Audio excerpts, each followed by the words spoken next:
Do you remember hearing stories about Adventists who hid under tables with layers of blankets so they could type Bible lessons?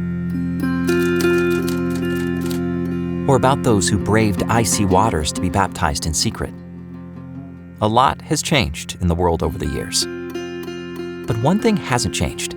There are still areas of the world where it's difficult and even dangerous to become a Christian, and where it's difficult and dangerous to share the gospel.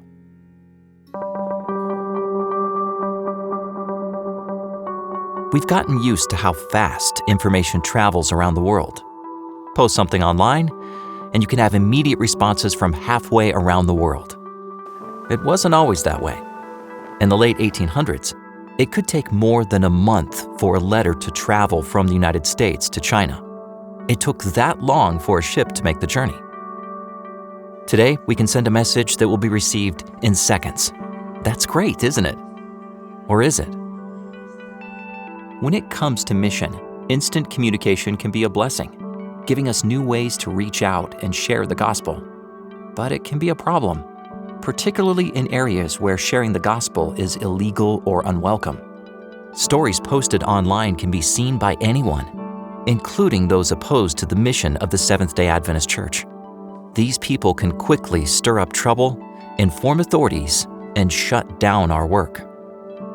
We thank God for the wonderful stories of His leading in these regions of the world, and we all love to hear these stories. Yet we have a responsibility not to cause undue problems for Adventist workers and believers on the ground. A simple story made public has the power to put people's lives in danger and stall mission work. That's why we're putting a veil over these stories. When you see a mission story or video labeled Veiled Country or Veiled City, it's because it comes from a place where details are sensitive. This veil will hide the real country or city or real names of people.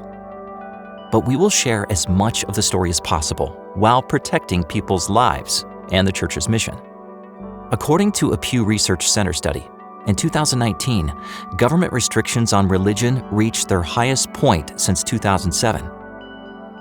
These restrictions include new laws impacting religious workers and activities, religious communication, and even funds supporting Christian mission work. So for now, veiled mission stories will let us see part, but not all of the picture. We will see that God is still working in people's lives despite opposition, oppression, and even persecution. Of course, we never know which stories and pictures will be posted on the internet, but we are intentional about how much we share. Our stories shouldn't keep people from hearing the gospel. We don't want to be the reason someone is hurt or even killed. We have faith that God will protect His people, but we have our own responsibility too. So when you see Veiled Country or Veiled City, please understand the reason. And say a special prayer for the people who are working on the front lines in these challenging mission areas, where a stray message or an overheard conversation can lead to beatings, arrest, or even death. Someday the veil will be lifted.